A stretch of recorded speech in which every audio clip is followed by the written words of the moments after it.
Why did so many of Nazi Germany's most wanted men end up walking the streets of Buenos Aires, sipping coffee in cafes, raising families and living for decades under the noses of a government that, on paper, had fought against everything they represented? It wasn't an accident. It wasn't a handful of lucky escapes. It was something closer to a system, a deliberate, well-funded, and at times openly sanctioned pipeline that carried hundreds of war criminals across an ocean to a country willing to take them in. Adolf Eichmann, the architect of the logistics of the Holocaust, lived under a false name in a suburb of Buenos Aires for nearly a decade. Josef Mengele, the so-called angel of death from Auschwitz, swam at Argentine beaches and worked in a pharmaceutical business. Erich Priebke taught school in a quiet mountain town. Klaus Barbie, the Butcher of Lyon, advised a South American government on counterinsurgency. How does this happen? How does a continent that had just finished fighting the most destructive war in human history turn around and offer safe harbor to the men responsible for its worst atrocities? The real reason isn't a single conspiracy. It's a convergence. A desperate Argentine president chasing his own ambitions, a network of sympathetic clergy operating out of Rome, blank identity documents issued by the Red Cross, and a continent-wide currency of gold, looted art, and hard cash that bought silence at every border crossing. In this video, we will find out exactly how it worked, who made it possible, and what ultimately happened to the men who thought they had escaped justice forever. So, without further ado, let's start with the man whose name became synonymous with the entire operation. Adolf Eichmann was, by any measure, one of the most consequential bureaucrats in human history. And yet for 15 years after the war, he lived as an ordinary man with an ordinary name. Born in Solingen, Germany in 1906 and raised in Linz, Austria, the same city where Adolf Hitler spent his youth, Eichmann joined the Austrian Nazi Party in 1932 and the SS the following year. His early career was unremarkable, a travelling salesman for an oil company, but his organisational talent caught the attention of the SS hierarchy, and by 1934 he had transferred into the Sicherheitsdienst, the intelligence arm of the SS. It was there that Eichmann found his calling, not as a soldier or an ideologue who personally pulled triggers, but as a manager of deportation. He rose to head the Reich Security Main Office's Jewish Affairs section, and from that desk he coordinated the identification, ghettoization and transportation of millions of Jews to extermination camps across occupied Europe. He attended the Wannsee Conference in January 1942, where the logistics of the final solution were formalized, and he personally oversaw the deportation schedules that sent trainloads of victims to Auschwitz, Treblinka and Sobibor with the same dispassionate efficiency he might have applied to shipping freight. By the war's end, Eichmann understood exactly how much danger he was in. He was captured by American forces in 1945, but, astonishingly, was not recognized, since his name had not yet become widely known to Allied intelligence. He escaped from a detention camp in 1946 and spent the next 4 years hiding in northern Germany, working as a lumberjack under the alias Otto Henninger. By 1950, with the noose of post-war denazification tightening and former colleagues being captured or testifying against him, Eichmann made the decision that would define his next decade. He would flee to South America. He travelled to Italy, where Franciscan monks and a sympathetic bishop helped him obtain a Red Cross humanitarian passport under the name Riccardo Clement. From Genoa, he boarded a ship bound for Buenos Aires, arriving in Argentina in July 1950. For the next several years, Eichmann worked a series of unremarkable jobs, first on a rabbit farm, then for a water company, and eventually as a foreman at a Mercedes-Benz plant outside the capital. He brought his wife and children over to join him, and the family settled into a modest house in the suburb of San Fernando, blending into the city's substantial German immigrant community. But Eichmann's sense of safety was an illusion. Israeli intelligence, the Mossad, had been quietly tracking rumours of his whereabouts for years, spurred on by Holocaust survivors and Nazi hunters like Simon Wiesenthal, who refused to let his name fade from memory. In May 1960, a Mossad team operating without the knowledge or consent of the Argentine government captured Eichmann as he walked home from a bus stop near his house. They held him in a safe house for 9 days before smuggling him out of the country, drugged and disguised as an injured airline employee on a flight bound for Israel. The operation triggered a diplomatic crisis between Argentina and Israel, with Argentina formally protesting the violation of its sovereignty at the United Nations, but the protest did little to change the outcome. Eichmann was tried in Jerusalem in 1961 in a trial that captivated the world, broadcast on television and watched by millions who, for the first time, heard detailed testimony about the mechanics of the Holocaust from the man who had organized it. Eichmann's defense rested almost entirely on the claim that he was merely following orders, a bureaucrat who bore no personal malice toward his victims, a defense that the philosopher Hannah Arendt would later famously characterize as revealing the banality of evil. The Jerusalem court was unmoved. On December 15, 1961, Eichmann was found guilty on all counts, including crimes against humanity and war crimes. He was sentenced to death, and on May 31, 1962, he was hanged at a prison in Ramla, Israel, his body cremated and his ashes scattered at sea beyond Israel's territorial waters, a deliberate choice to ensure no grave could ever become a shrine. Eichmann remains the only person Israel has ever executed under civilian law, a measure of just how singular his crimes were considered to be. But what made Eichmann's escape possible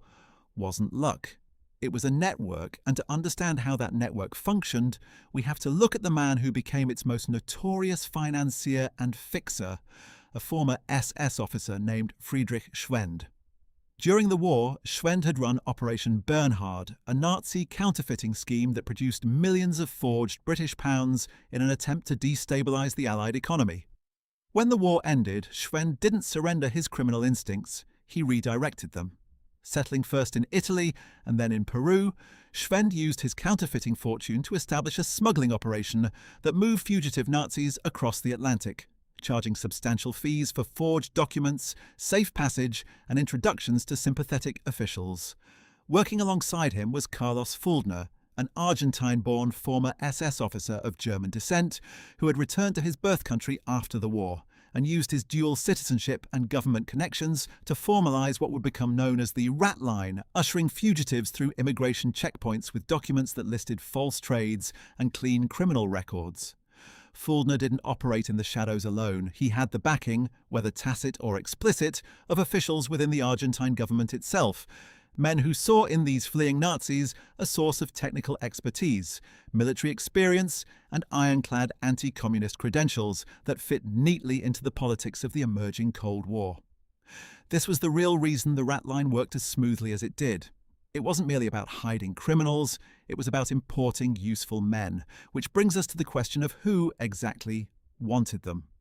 Juan Domingo Perón, Argentina's president from 1946 to 1955, has long been identified as the single most important political figure behind the country's open-door policy toward fleeing Nazis, and the evidence supports that reputation in striking detail.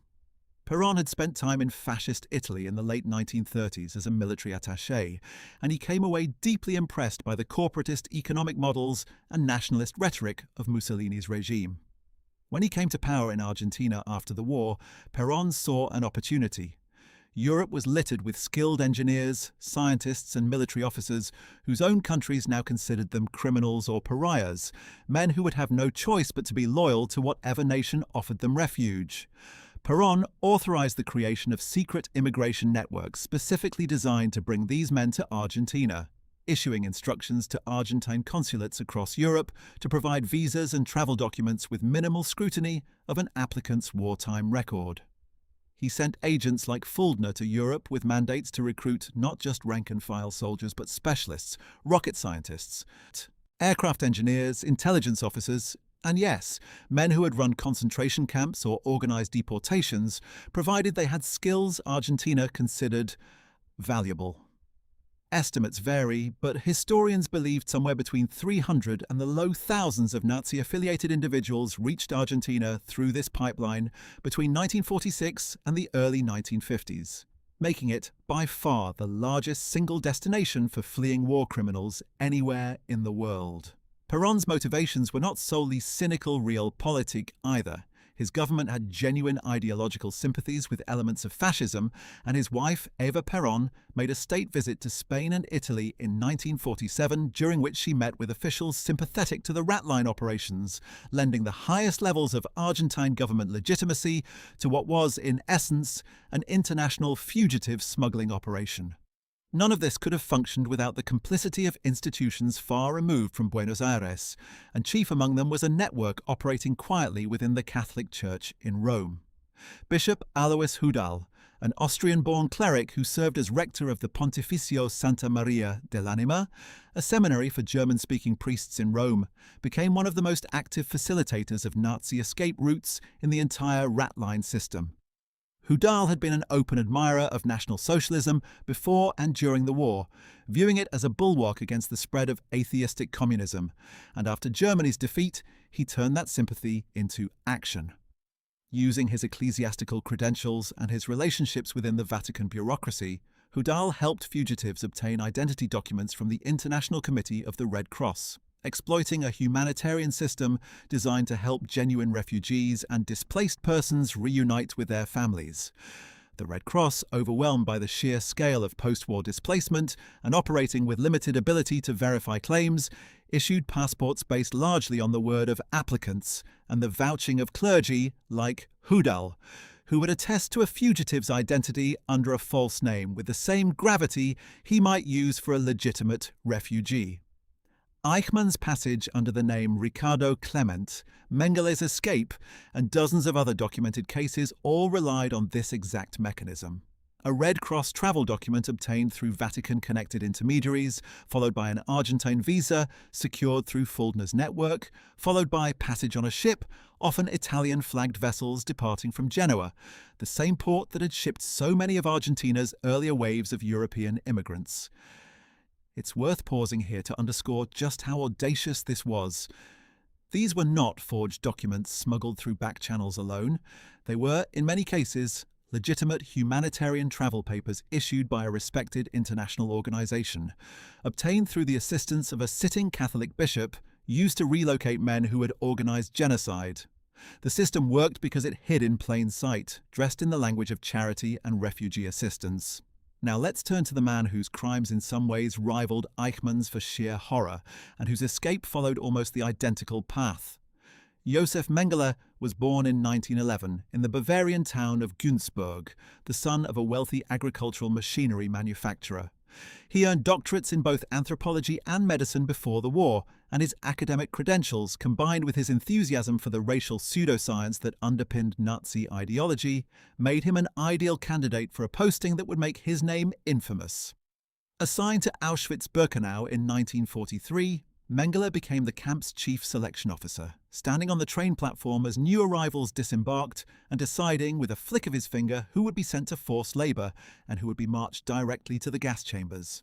But Mengele's true obsession was experimentation. He conducted grotesque, unscientific, and almost universally fatal medical experiments on prisoners, with a particular fixation on twins whom he subjected to forced blood transfusions between siblings, deliberately induced infections, and even attempts at surgically creating conjoined twins. Survivors who endured his experiments described a man who could discuss classical music with apparent warmth one moment and order the murder of a child the next, an emotional disconnect that has made him one of the most chilling figures to emerge from the entire Nazi apparatus.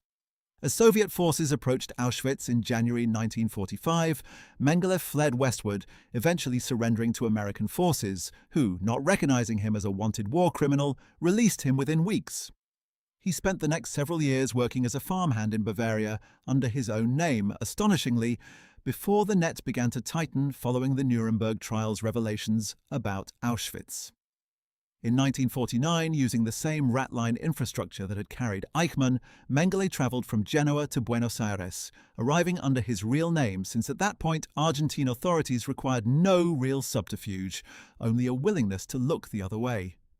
He lived openly in Buenos Aires for over a decade, working for a pharmaceutical company partly owned by his own family's business interests back in Germany. And for years he made no particular effort to hide, even appearing in the Argentine telephone directory under his own name. The atmosphere shifted dramatically after the Mossad's capture of Eichmann in 1960. Suddenly, Buenos Aires felt far less safe for any fugitive Nazi of note, and Mengele fled to Paraguay, where he obtained citizenship with the help of former SS contacts, before relocating again to Brazil, where he lived under the alias Wolfgang Gerhard on a remote farm with the protection of a small but devoted network of fellow expatriate Germans. West Germany formally requested his extradition in the 1960s, and Simon Wiesenthal's relentless pursuit kept Mengele's name in international headlines for decades, but he was never captured. In February 1979, Mengele suffered a stroke while swimming at a beach near Sao Paulo and drowned, dying at the age of 67 under a false name, his true identity unconfirmed until 1985, when forensic examination of exhumed remains and later DNA testing in 1992 definitively proved that the Angel of Death had died a free man, having evaded justice for the entirety of his post-war life. Mengele's decades of freedom raise an obvious question. Why did the hunt for him take so long? And why did so many leads go cold? Part of the answer lies in another figure central to this story, a man who never fired a shot in anger himself, but who arguably did more to enable Nazi war criminals than almost anyone besides Hudal and Fuldner. His name was Reinhard Kopps, a former German intelligence officer who, like Fuldner, settled in Argentina after the war and became a key node in the underground network, helping coordinate housing, employment, and false documentation for new arrivals once they landed in Buenos Aires. Kopps worked closely with a community of expatriate Germans who had emigrated to Argentina decades before the war. Families who held no personal stake in Nazi ideology, but who, out of ethnic solidarity or simple sympathy for fellow countrymen down on their luck, provided cover, jobs, and silence. This is a crucial and often overlooked element of the entire operation. The rat line did not succeed because of a handful of master manipulators alone. It succeeded because an entire expatriate community, numbering in the tens of thousands, was willing to look past what its newest members had done during the war in favor of shared language, shared culture, and shared distrust of the Allied powers who had just demolished their homeland. Let's turn now to Erich Priebke, whose case illustrates just how long this system of silence could hold and how dramatically it could unravel decades later. Priebke was born in 1913 in Hennigsdorf near Berlin and joined the SS in 1936, working his way up through the ranks of the security service. By 1944, he held the rank of SS Hauptsturmführer and was stationed in occupied Rome, where, in March of that year, partisans detonated a bomb that killed 33 German soldiers in the city. In retaliation, German command ordered a massacre at the Argentine caves just outside Rome, demanding 10 Italian deaths for every German soldier killed. Priebke was one of the officers who organized and personally participated in the execution of 335 Italian civilians and prisoners, herding them into the caves in groups and shooting them, a war crime that became one of the defining atrocities of the Nazi occupation of Italy. After the war, Priebke was held briefly by British forces but escaped from a prison camp in 1946, and like Eichmann, he made his way to Italy, where Bishop Hudal's network provided him with a Red Cross passport. He arrived in Argentina in 1948 and settled in the small Andean resort town of Bariloche, a community with a substantial German population nestled in the foothills of the Patagonian mountains. There, Priebke lived almost entirely in the open. He ran a delicatessen, served on the local German-Argentine Cultural Association, and even taught German language classes at a local school, all under his real name, for nearly 5 decades. It wasn't until 1994 when an ABC News correspondent tracked him down in Bariloche and confronted him on camera, asking directly about his role in the Argentine Caves massacre, that the case against him reignited. Priebke, in a moment of stunning candor that surprised even seasoned observers, admitted to his participation, framing it as an order he had been compelled to follow. The interview triggered international outrage, and Italy formally requested his extradition. Argentina, under significant diplomatic pressure and operating in a very different political climate than the one that had welcomed Priebke 50 years earlier, agreed. He was extradited to Italy in 1995 and tried before a military tribunal in Rome. His first trial, in 1996, ended in a controversial acquittal on a technicality related to the statute of limitations, a verdict that provoked riots outside the courthouse. Italian prosecutors appealed, and in a second trial in 1997, Priebke was convicted and sentenced to 15 years, later extended to life imprisonment after further appeals established the full gravity of his crimes. Due to his advanced age, he served his sentence under house arrest in Rome rather than in a traditional prison. Priebke died in October 2013 at the age of 100, his death so controversial, given his unrepentant defense of his actions throughout his later trials, that no church in Rome would hold his funeral, and the Italian government was forced to conduct a clandestine burial at an undisclosed military location to prevent neo-fascist sympathizers from turning his grave into a shrine.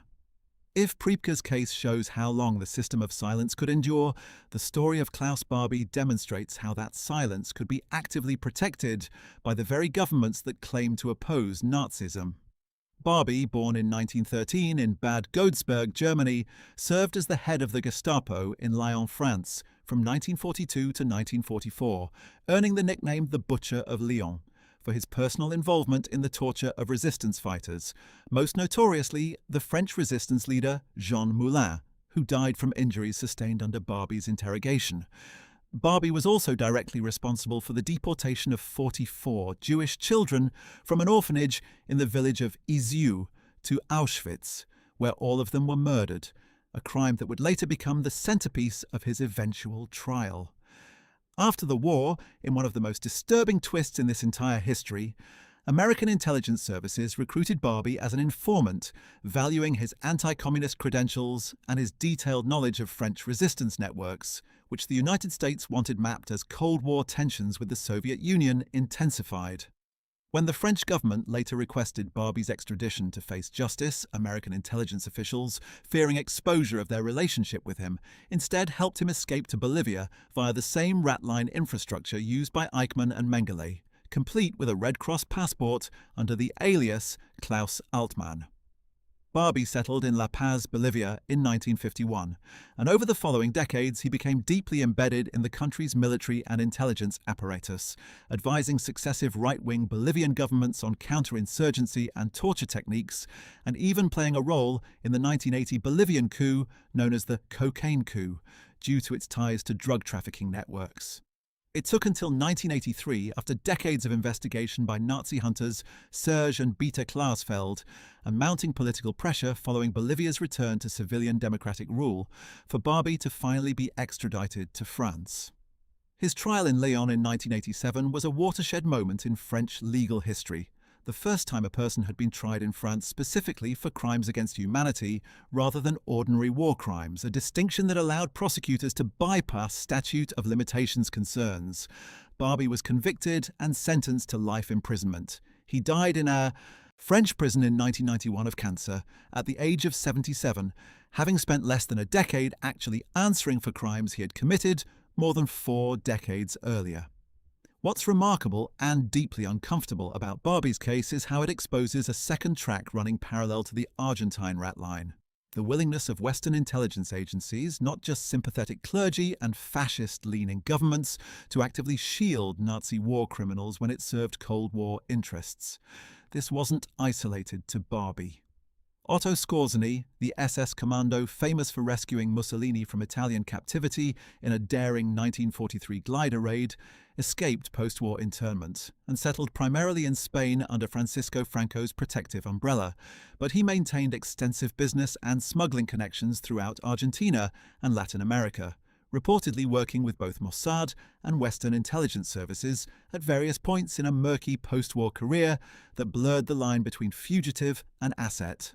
Skorzeny helped finance and organize portions of the broader Nazi escape network, using his wartime reputation and connections to facilitate the movement of money and men, all while himself avoiding any meaningful prosecution and dying peacefully in Madrid in 1975. The pattern that emerges across these cases is consistent. The men who escaped justice longest were rarely the ones who acted entirely alone.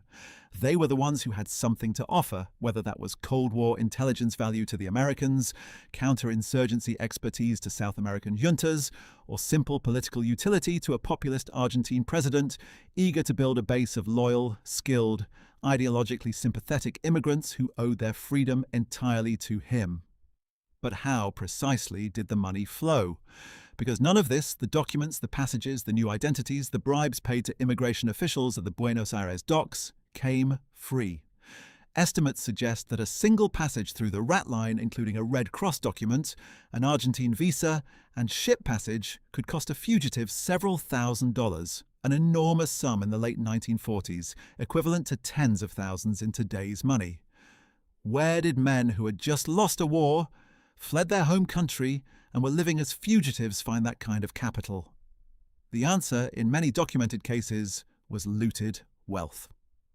Nazi Germany had spent the war years systematically stripping the assets of the territories it conquered and the people it persecuted, melting down gold, dental fillings and wedding rings, seizing bank accounts, confiscating artwork and accumulating currency reserves that, even after Germany's defeat, remained partially hidden, smuggled or simply unaccounted for. Some of this wealth moved through Swiss banks, whose famous discretion made them an ideal parking spot for funds of dubious origin. Other portions moved through the Vatican Bank itself, which post-war investigations have suggested processed transfers connected to the rat line operations, though the Vatican has consistently maintained that any such transactions were conducted without full awareness of their criminal origins. Friedrich Schwend's counterfeiting fortune, discussed earlier, provided yet another stream of capital, and Schwend used it not just to fund his own comfortable exile in Peru, but to bankroll the passage of dozens of other fugitives who came through his network, charging fees that made him, in effect, a kind of black market travel agent for the world's most wanted men. This financial infrastructure is part of the real reason the rat line worked as efficiently as it did. It wasn't a charity operation run purely on ideological sympathy. It was, in significant part, a business with brokers, fees, and a functioning supply chain that moved fugitives, falsified paperwork, and laundered money in roughly equal measure. It's worth pausing here to examine the actual physical mechanics of these escapes in more detail, because the popular imagination often pictures something far more cinematic than the reality. Most fugitives didn't sneak across borders in the dead of night or hide in cargo holds. They travelled, for the most part, as ordinary passengers on regularly scheduled passenger liners, the same ships that carried thousands of legitimate post-war emigrants from a devastated Europe seeking new lives in South America. The ports of Genoa and, to a lesser extent, Barcelona became the preferred departure points, chosen specifically because Italy's chaotic post-war administrative environment, combined with the cooperation of sympathetic clergy and officials, made it far easier to obtain the necessary paperwork there than in occupied Germany or Austria, where Allied screening procedures, however imperfect, still posed a meaningfully higher risk of detection. A fugitive's typical journey began with a clandestine crossing of the Alps from Germany or Austria into Italy, often guided by smugglers who specialized in exactly this kind of movement, men who had perfected their routes during the war years, moving downed Allied airmen and resistance fighters, and who simply redirected their established networks toward a new and more lucrative clientele once the war ended. Once in Italy, fugitives would make contact with one of several monasteries and religious institutions known within these circles to provide temporary shelter and connections to the document-forging networks, with Hudal's seminary in Rome serving as perhaps the most significant single node, but by no means the only one, since Franciscan monasteries in northern Italy and various other Catholic institutions provided similar, if less centrally documented, assistance to fugitives passing through the country. The Red Cross passport itself, once obtained, typically listed the fugitive's occupation as something innocuous and useful: mechanic, engineer, agricultural specialist, calculated to appeal to Argentine immigration officials looking for exactly the kind of technical skills Perón's government had specifically requested. The final leg, the ocean crossing itself, typically took 2 to 3 weeks aboard ships that, in a final layer of dark irony, were sometimes the very same vessels that had once carried earlier waves of Jewish refugees fleeing Europe before the war, now repurposed to carry the men responsible for murdering the relatives those earlier refugees had left behind. It's also worth understanding what life actually looked like day to day for these fugitives once they'd successfully established themselves in Argentina, because the popular image of a hunted man living in constant terror doesn't match the historical record particularly well, at least not for the first decade or so of most fugitives' exile. Eichmann's own daily routine, as later testimony from his Mossad captors revealed, was almost defiantly mundane. He rode the same bus to and from his factory job at consistent times, lived in a modest house with his family, and showed little of the paranoid vigilance one might expect from a man who had organized the murder of millions. This complacency wasn't unique to Eichmann. Mengele's willingness to list his real name in the Buenos Aires telephone directory for years reflects the same pattern, a sense among many of these fugitives that the chaos of the immediate post-war period, combined with the genuine difficulty international authorities faced in tracking individuals across continents in an era long before digital records or biometric verification, had created a durable and lasting safety rather than merely a temporary reprieve. This sense of security only began to crack meaningfully after the Eichmann capture in 1960, which demonstrated decisively that even the most carefully constructed false identity could eventually be unraveled, and which triggered a genuine wave of anxiety throughout Argentina's fugitive community, prompting several men, Mengele most prominently among them, to relocate to even more remote and less scrutinized countries like Paraguay and Brazil, rather than risk remaining in a city that Israeli intelligence had now demonstrably penetrated. One final figure rounds out our opening section before we move further into this story. Josef Mengele's own travel companion during portions of his Argentine exile, a man named Hans Sedlmayr, who, while never himself a perpetrator of direct violence, served as Mengele's primary contact and financial conduit back in West Germany for decades, managing the family business interests that funded Mengele's comfortable lifestyle in exile, and serving as the crucial link that allowed Mengele to remain in contact with his family and resources despite his fugitive status.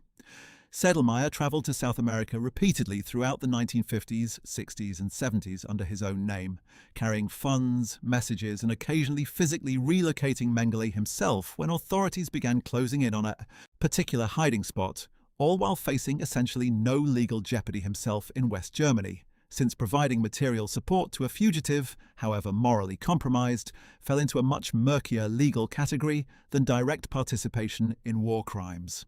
Sedlmayr's role illustrates a crucial and often underappreciated dimension of how fugitives like Mengele managed to survive in hiding for so long. It wasn't merely about evading detection independently, it required an entire support apparatus of family, friends and business associates back home who remained willing, decade after decade, to provide financial and logistical support to a man whose crimes they understood perfectly well. A quiet complicity that extended the rat line's protective umbrella well beyond the borders of Argentina itself and into the heart of West German civil society, where Sedlmayr lived out his own life undisturbed, dying of natural causes in the 1990s, having never faced any meaningful legal consequence for his decades of assistance to one of history's most notorious war criminals.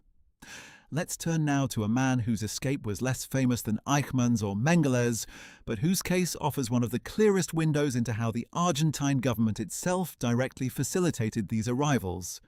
Ante Pavelić was not technically a German Nazi, but the leader of the independent state of Croatia, a puppet regime installed by Hitler in 1941 that became responsible for one of the most savage campaigns of ethnic and religious persecution carried out by any Axis collaborator state, with hundreds of thousands of Serbs, Jews and Roma murdered under Pavelić's direct authority, many at the brutal Jasenovac concentration camp, which Croatian fascist forces, known as the Ustaše, ran with a level of sadism that shocked even some German observers. When Croatia's fascist state collapsed in 1945, Pavelić fled first to Austria, then to Italy, where, like so many others, he found refuge within networks connected to Bishop Hoodel's circle of sympathetic clergy. He arrived in Argentina in 1948, and almost unbelievably, given the scale of his crimes, he was granted a position as a security advisor to Juan Perón himself, reportedly helping organize Perón's personal bodyguard detail, a staggering example of how completely the Argentine government had integrated fascist fugitives into its own institutions. Pavelić lived in Buenos Aires for nearly a decade, running a construction company and remaining politically active among the substantial Croatian exile community in Argentina, even continuing to direct a shadow Ustaše government in exile from his new home. He survived an assassination attempt by a Yugoslav agent in 1957, suffering serious gunshot wounds, and in the aftermath, fearing further attempts on his life, he relocated to Francoist Spain, where he died in December 1959 from complications related to his wounds, having never faced trial for the deaths of hundreds of thousands of his own countrymen.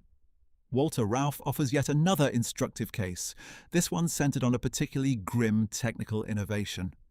Rauff was an SS officer who, during the war, oversaw the development and deployment of mobile gas vans, repurposed trucks rigged to pipe carbon monoxide exhaust into sealed cargo compartments, used to murder an estimated 100,000 people, primarily Jewish civilians, across occupied Poland and the Soviet Union,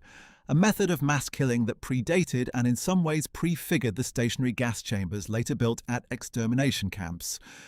After the war, Rauff was briefly detained by Allied forces but escaped custody in 1946 and made his way first to Syria, then to Ecuador, before finally settling in Chile in the early 1960s. Unlike many of the figures who fled specifically through the Argentine rat line, Rauff's path illustrates how the broader South American fugitive network extended well beyond Argentina's borders into a loose continental web of sympathetic regimes, with Chile under various right-wing governments proving similarly receptive. Rauff lived openly in the Chilean coastal city of Punta Arenas, running a king crab processing business, his identity well known to Chilean authorities, West German prosecutors, and international Nazi hunters alike. West Germany requested his extradition multiple times throughout the 1960s and 1970s, but Chile's government consistently refused, citing the country's own statute of limitations laws, and, after the 1973 coup that brought General Augusto Pinochet to power, any realistic hope of extradition evaporated entirely, given the new regime's own use of methods disturbingly reminiscent of the very techniques Rauff had once pioneered. Rauff died of natural causes in Santiago in 1984, never tried, never imprisoned, and reportedly attended in his final years by a small circle of admirers within Chile's far-right political circles, who viewed him as something close to a celebrity. What's striking when you line up cases like Pavelić's and Rauff's against Eichmann's and Mengele's is how the calculus of survival kept repeating itself. Useful skills, political utility, and a sympathetic government willing to prioritize anti-communist credentials over wartime atrocity. But would every fugitive enjoy such a comfortable landing? Not quite. Consider the case of Eduard Roschmann, the so-called Butcher of Riga, whose story took on a strange second life decades after his actual death. Roschmann commanded the Riga ghetto in occupied Latvia, where he was responsible for the deaths of tens of thousands of Latvian Jews through executions, deportations to extermination camps, and brutal conditions deliberately engineered to kill through starvation and disease. After the war, Roschmann was captured by American forces but escaped from a POW camp using a stolen Wehrmacht uniform, and he spent several years moving through Austria and Italy under various aliases before securing passage to Argentina in 1948 through, once again, the now familiar combination of a Hoodle-connected Red Cross document and Fuldner's immigration network. Roschmann settled in Buenos Aires and ran a business under a false identity for over 2 decades, evading detection even as the net tightened around other, more prominent fugitives following the Eichmann capture.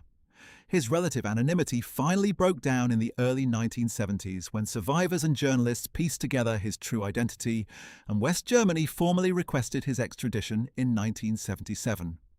Roschmann, learning of the impending legal action, fled Argentina for Paraguay, crossing the border in a desperate final bid for freedom. He died of a heart attack in Asunción in August 1977, just days after crossing into Paraguayan territory, his body confirmed through fingerprint analysis, bringing an end to a 3-decade run that had outlasted nearly all of his SS contemporaries.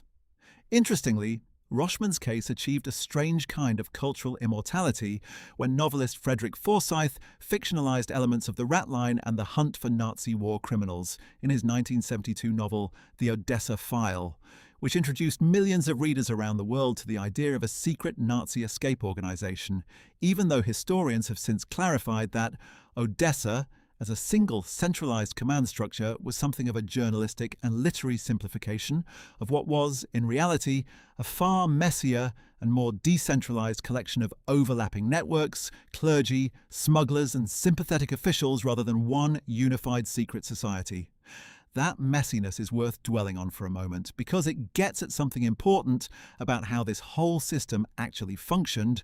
versus how it's often portrayed in popular culture. There was no single mastermind sitting in a hidden bunker directing traffic. Instead, what existed was a series of overlapping, mutually reinforcing relationships.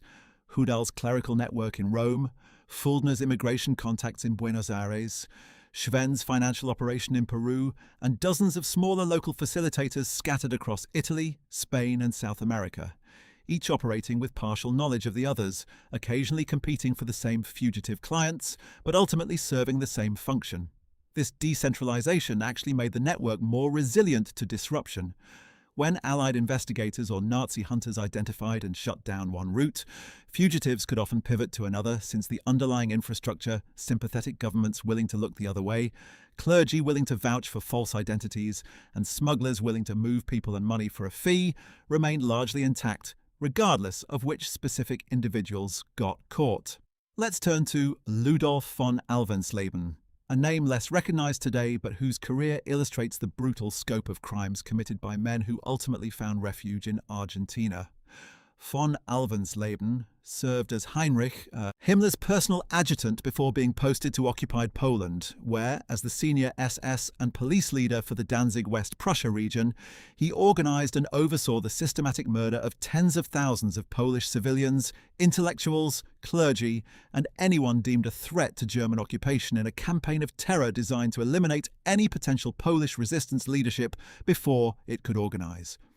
He later commanded an SS cavalry division on the Eastern Front, participating in brutal anti-partisan operations that frequently amounted to the indiscriminate slaughter of civilians in occupied Soviet territory.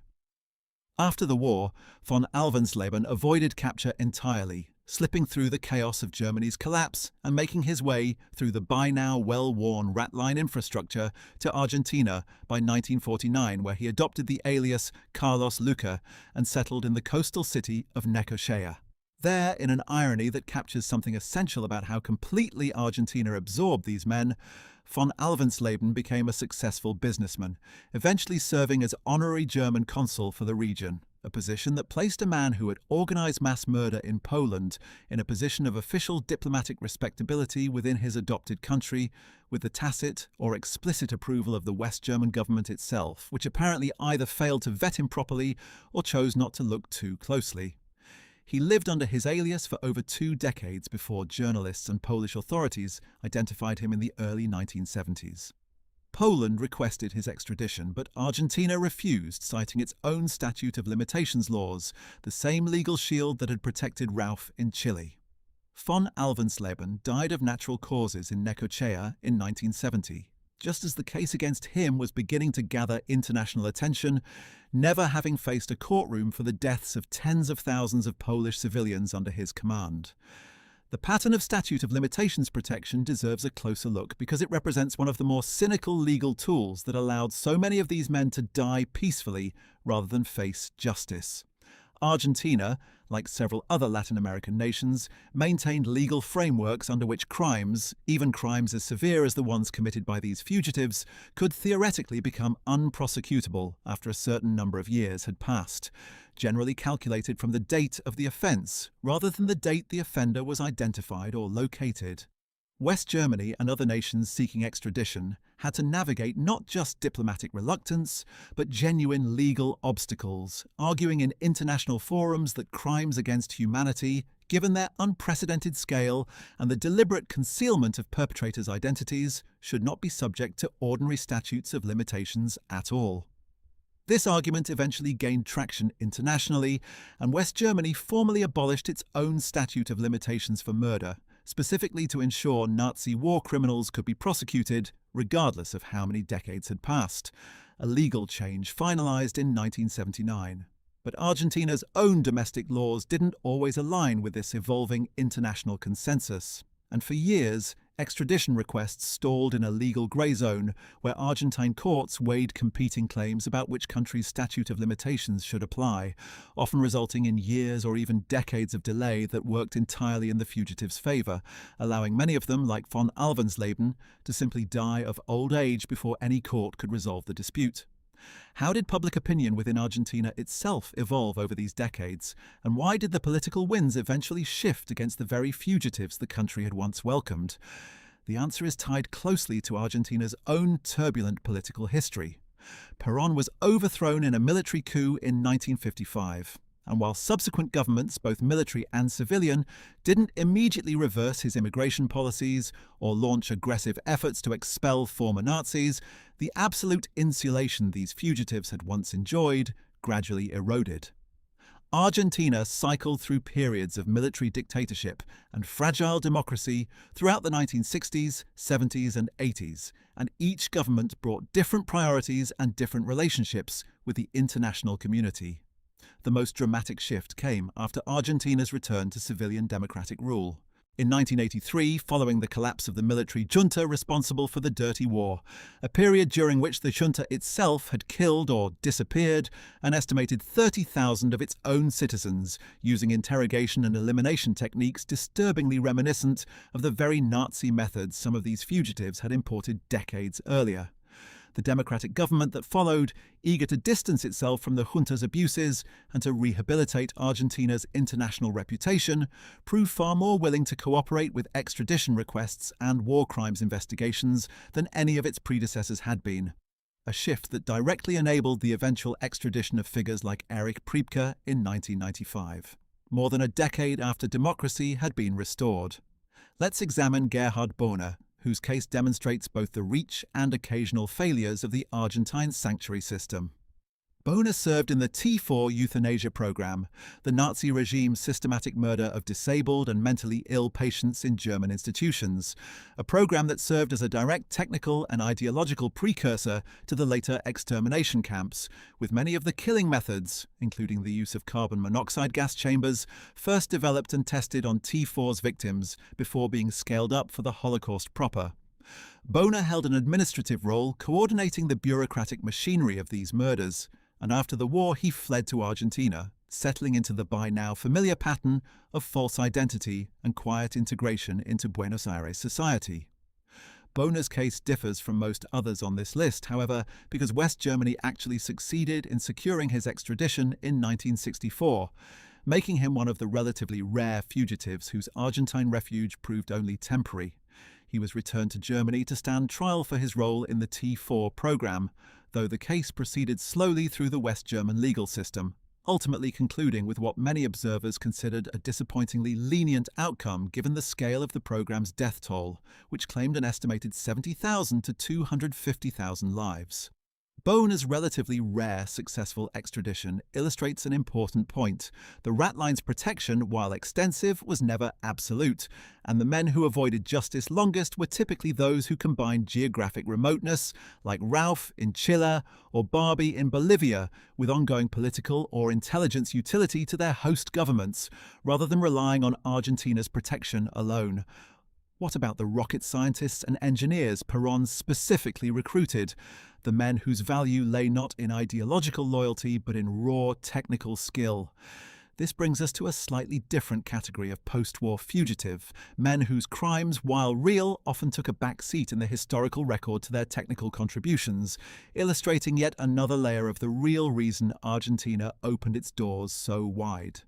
Kurt Tank, the brilliant German aircraft designer responsible for the formidable Focke-Wulf FW-190 fighter that had given Allied pilots fits throughout the war, was not himself a war criminal in any meaningful sense, but his recruitment to Argentina in 1947 demonstrates exactly the kind of calculated opportunism that defined Perón's immigration strategy. Tank brought with him a team of German engineers and technicians, and together they developed Argentina's first domestically produced jet aircraft, the Pulqui II, under Perón's direct patronage, a program intended to showcase Argentina's emergence as a serious industrial and military power on the world stage. The Pulki program ultimately faltered due to budget constraints and changing political priorities following Perón's overthrow in 1955, but the episode illustrates how thoroughly Argentina's immigration strategy blurred the line between rescuing brilliant minds and providing cover for war criminals, often within the very same recruitment pipeline, processed by the very same agents, including Fulner himself, who didn't distinguish particularly carefully between an aircraft engineer with a clean wartime record and an SS officer who had organized mass deportations, so long as both arrived with useful skills and a willingness to pledge loyalty to their new home. Hans Ulrich Rudel, history's most highly decorated German military pilot, credited with destroying over 500 Soviet tanks during his service as a Stuka dive bomber pilot on the Eastern Front, presents another fascinating case of post-war utility trumping wartime allegiance. Rudel was never charged with war crimes, his combat record being largely confined to legitimate, if extraordinarily destructive, military operations, rather than atrocities against civilians, but his unrepentant and outspoken Nazi sympathies after the war made him a uniquely valuable propaganda asset for sympathetic regimes across South America. After the war, Rudel relocated to Argentina, where he became close personal friends with Perón, and used his celebrity status within expatriate German circles to help organize and fund networks supporting other fugitive Nazis, effectively becoming a kind of ambassador and fundraiser for the broader Ratline community. He traveled extensively throughout South America during the 1950s, cultivating relationships with right-wing military officers in Bolivia, Paraguay, and Chile. Relationships that would later prove valuable to fugitives like Klaus Barbie seeking protection in Bolivia specifically. Rudel never faced any legal consequences for his wartime conduct, since none of his actions met the legal threshold for war crimes prosecution, and he eventually returned to West Germany in his later years, dying in 1982 a free man, having spent decades as one of the most visible and unapologetic links between Nazi Germany's military elite and South America's network of fascist sympathetic governments. It's worth asking directly, did the Argentine Ratline operate with any kind of official record-keeping, anything that historians could later use to definitively map its scope? For decades, much of what researchers knew about the network relied on fragmentary evidence, survivor testimony, captured documents, and the painstaking detective work of Nazi hunters like Simon Wiesenthal, who built an entire career and a dedicated documentation center in Vienna specifically to track down fugitives and compile evidence against them. That changed dramatically in 1992 when Argentina's government, under President Carlos Menem, took the unprecedented step of opening its national archives related to Nazi immigration to international researchers and the press, a gesture intended to demonstrate the country's commitment to confronting its own historical complicity. The declassified documents confirmed what historians had long suspected, but struggled to prove definitively: that the Argentine state, under Perón, had operated official channels specifically designed to facilitate the immigration of wanted war criminals, including direct correspondence between Argentine consular officials in Europe and intelligence operatives like Fulner, discussing the relocation of specific named individuals with full awareness of their SS backgrounds and wartime conduct. This 1992 disclosure transformed the Ratline from a subject of speculation and survivor testimony into one of documented historical fact, supported by the very government records of the country that had run it, and it represented a watershed moment in Argentina's own reckoning with this chapter of its history, decades after most of the fugitives themselves had already died of old age, comfortable and unpunished. Josef Schwamberger's case offers one final illustration for this phase of our story of just how dangerous and committed some of these men remained even decades into their exile. Schwamberger commanded forced labor camps in occupied Poland, most notoriously at Przemysl, where he was personally responsible for the murder of hundreds of Jewish prisoners through summary executions, often carried out with his own pistol, in addition to the broader deaths caused by the brutal conditions he enforced across the camps under his command. After the war, Schwamberger fled first to Austria and then, by 1948, to Argentina, settling far from Buenos Aires in the northern province of Tucumán, deliberately choosing a remote location away from the more visible expatriate communities in the capital and in Bariloche, in what appears to have been a calculated effort to avoid the kind of accidental exposure that eventually doomed men like Priebke. The strategy worked for decades. Austrian and West German authorities pursued extradition requests intermittently throughout the 1970s and 1980s, but Argentine courts repeatedly stalled the process, citing procedural objections and questions over which country's legal framework should govern the case. It wasn't until 1990, fully 45 years after the war's end, that Argentina finally extradited Schwamberger to West Germany. His trial, held in Stuttgart in 1991 and 1992, became one of the last major Nazi war crimes trials of the 20th century. An extraordinary thing in itself, a man in his late 70s standing in a German courtroom answering for murders committed nearly half a century earlier. He was convicted on multiple counts of murder and sentenced to life imprisonment, dying in prison in 2004 at the age of 92, having spent the final 14 years of his life finally facing the consequences that Argentina had shielded him from for over 4 decades.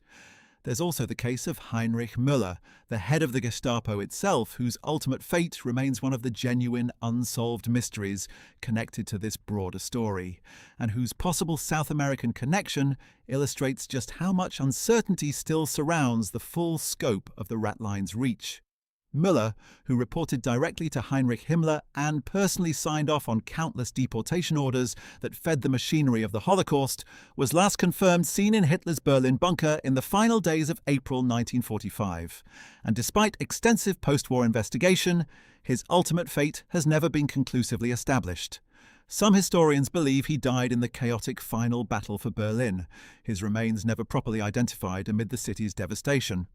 Others, citing fragmentary intelligence reports and rumoured sightings throughout the 1950s and 1960s, have speculated that Müller, like so many of his subordinates, may have used the same rat-line infrastructure to escape to South America, possibly settling in Argentina or elsewhere under a false identity that was never definitively unmasked.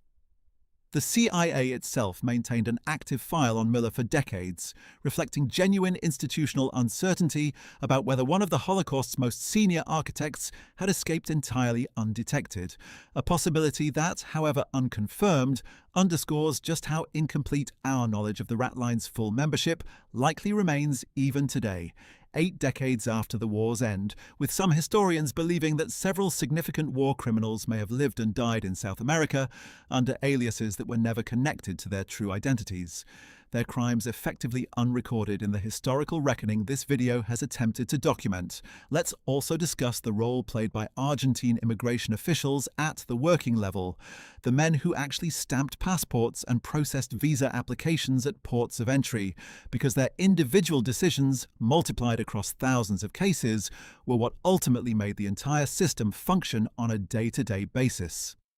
Declassified records reveal that specific immigration officials within Argentina's Dirección Nacional de Migraciones maintained standing instructions throughout the late 1940s to process applications from a designated category of technical specialists, a deliberately vague classification that gave processing officers broad discretion to wade through applicants with minimal documentation verification, provided they could demonstrate some plausible professional skill, whether genuine engineering credentials or, in many documented cases, entirely fabricated trade certifications produced by the same forgery networks that supplied false identity papers in the first place.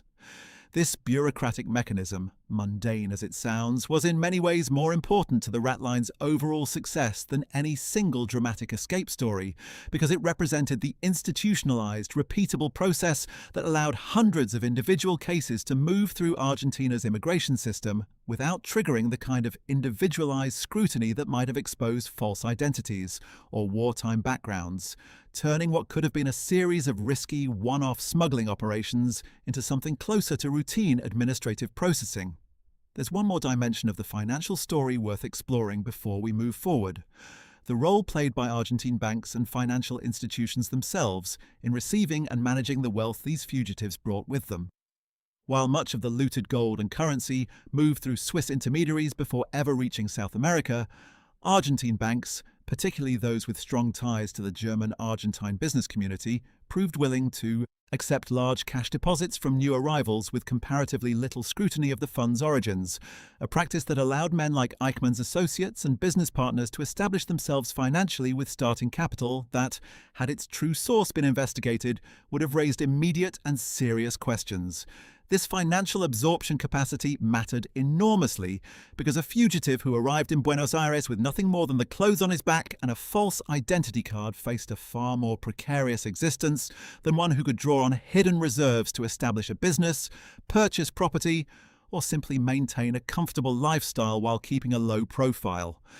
The men who thrived longest in their Argentine exile, figures like Mengele working for a family-connected pharmaceutical business, or von Alvensleben, rising to the position of honorary consul, were almost without exception the ones who arrived with or quickly accessed meaningful financial resources, while those without such resources, like the obscure functionaries who simply faded into working-class anonymity,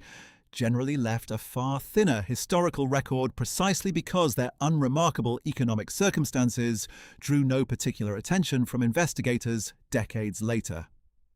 Let's also look briefly at Josef Schwamberger's contemporary Franz Stangl, whose case offers one final illustrative comparison among the camp commandants who fled to South America, this time to a country other than Argentina, but through nearly identical mechanisms.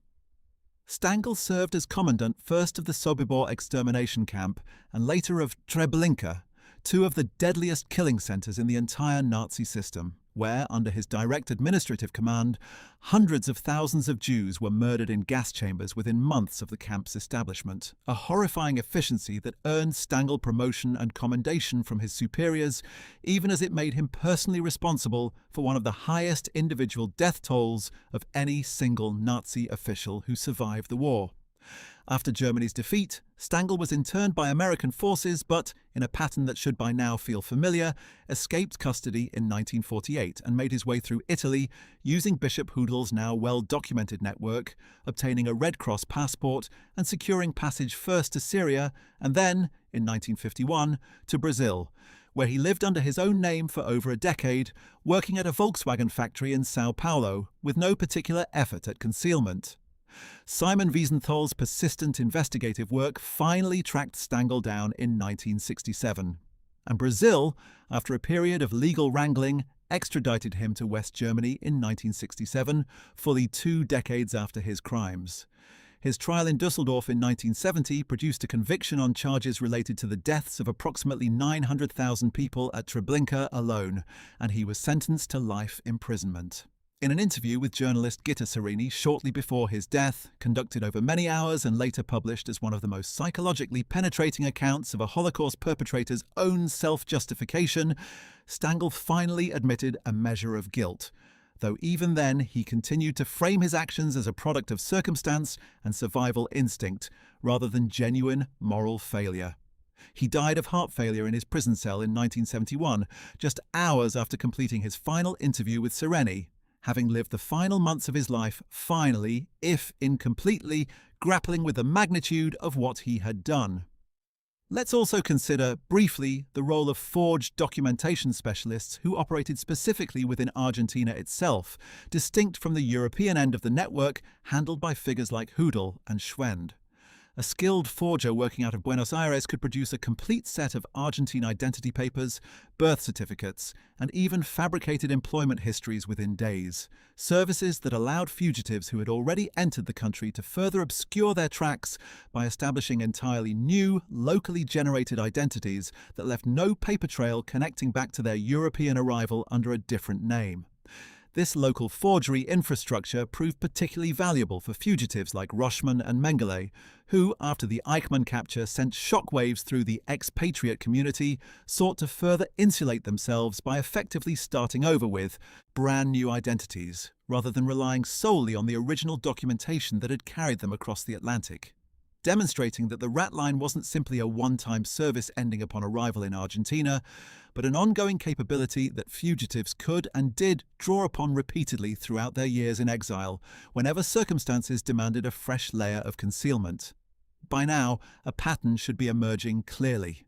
Argentina's hospitality toward Nazi fugitives wasn't a single decision but a layered system that kept renewing itself across decades, shifting in form but never entirely disappearing until democracy, international pressure, and simple mortality finally closed it down. But what about the ordinary soldiers, the men who hadn't run camps or organized deportations, but who had still served the Wehrmacht, the regular German army, and who chose exile over facing an uncertain post-war Germany? Their stories, less dramatic than Eichmann's or Mengele's, fill out the fuller picture of just how many thousands of people this network ultimately moved. Among them was Hans Ulrich von Below, far less famous than the figures we've already covered, but representative of a broader category, a Wehrmacht officer with no documented involvement in war crimes, who nonetheless chose to relocate to Argentina in 1949 rather than face the uncertainty of occupied Germany, joining the substantial community of veterans who settled into ordinary civilian life, working in agriculture, manufacturing, and small business across the country. These men, numbering likely in the thousands, formed the demographic backbone that allowed the more notorious war criminals to blend in so effectively. A community of several thousand former German soldiers asking few questions of their newest neighbours made it remarkably easy for a man like Mengele or Priebke to simply become one more face in a crowd of expatriates who had all, in one way or another, left a defeated and humiliated Germany behind. Let's turn now to a figure whose post-war career intertwines the worlds of intelligence, organised crime, and Nazi fugitives in a way that few others did. The case of the SS officer and intelligence operative known by multiple aliases, Horst Carlos Fuldner, whose earlier role we've already discussed but whose personal fate deserves its own examination. Unlike most of the men he helped smuggle into the country, Fuldner himself was never seriously pursued by international authorities, in part because his crimes, while morally indefensible, didn't rise to the same documented severity as Holocaust perpetrators like Eichmann, and in part because his deep entanglement with the Argentine intelligence apparatus made him politically protected in a way few others enjoyed. Fuldner continued operating within Argentine business and political circles for decades after Perón's fall from power in 1955, eventually fading from public attention as the political winds shifted and his usefulness to successive governments diminished. He died in Argentina in 1992, the same year the country's archives were open to international scrutiny, having spent his entire adult life as perhaps the single most consequential facilitator of Nazi escape to South America, yet never facing so much as a formal criminal charge for his role, a stark illustration of how unevenly justice was applied across this entire network, with financiers and fixers like Fuldner and Schwend almost universally escaping prosecution, even as some of the men they smuggled eventually faced courtrooms decades later. What role did Argentina's intelligence services play in actively protecting these fugitives once they'd arrived, beyond simply granting them entry? This question takes us to the Argentine Federal Police and Intelligence Apparatus, which, under successive governments throughout the 1950s and 1960s, maintained what amounted to informal protection arrangements with prominent German expatriates, including known former Nazi officials. Declassified documents released alongside the 1992 archive disclosure revealed that Argentine intelligence officials had, in multiple documented instances, tipped off fugitives about pending extradition requests or international investigations, giving men like Rochman crucial advance warning that allowed them to flee before legal action could be completed. This wasn't merely passive tolerance, it was active, ongoing cooperation between elements of the Argentine state and a community of fugitives whose continued freedom served various political and economic interests, from maintaining good relations with the substantial German-Argentine business community to preserving useful intelligence and military relationships that some of these men had cultivated with sympathetic figures within Argentina's own armed forces. Let's examine the broader context of how Simon Wiesenthal and other dedicated Nazi hunters managed to crack open cases that Argentine and other governments had spent decades trying to keep buried. Wiesenthal, an Austrian Holocaust survivor who lost dozens of family members in the camps, dedicated the remainder of his life after liberation to tracking down war criminals, establishing the Jewish Documentation Center in Vienna in 1947, and later relocating his operations to better access international archives and testimony. Wiesenthal's methods relied heavily on painstaking cross-referencing of survivor testimony, captured German documents, and a network of informants and sympathetic contacts within various governments who would occasionally leak information about a fugitive's whereabouts. He played a documented role in providing intelligence that contributed to the eventual location of Eichmann, though the Mossad's operational team conducted the actual capture, and Wiesenthal's persistent public campaigning kept pressure on West German and other governments to maintain active extradition requests against fugitives like Mengele, even during decades when official enthusiasm for pursuing aging war criminals had waned considerably amid broader Cold War priorities. Wiesenthal died in 2005 at the age of 96, having spent nearly 60 years of his life ensuring that the world never fully forgot the names and crimes of the men this video has been discussing, a one-man counterweight to the institutional forces that had worked so hard to help them disappear. What about the women who fled alongside or in support of these men? Families who shared in the benefits of the rat line without necessarily sharing in the same legal culpability. Many of the wives and children of fugitive Nazis followed their husbands and fathers to Argentina in the years after initial passage was secured, often using separate, less scrutinized immigration channels, since family reunification carried less suspicion than the original fugitives' own arrival. Eichmann's wife Vera and his 3 sons joined him in Argentina in 1952, 2 years after his own arrival, traveling under their own names with comparatively little difficulty, since by that point Eichmann's true identity remained unknown to international authorities, and the family attracted no particular scrutiny. This pattern repeated across dozens of documented cases, illustrating how the rat line wasn't simply a one-time passage for a single fugitive, but often the first step in relocating an entire family unit, embedding these men not just personally but generationally within Argentine society, with children growing up attending local schools, learning Spanish, and in many cases never fully informed by their parents of the true nature of their father's wartime conduct until decades later, when journalists or legal proceedings forced a painful reckoning within these families themselves. This raises an important and often uncomfortable question. How did Argentina's own Jewish community, one of the largest in Latin America, respond to knowing that war criminals responsible for the deaths of millions of their relatives were living openly, sometimes within the very same cities,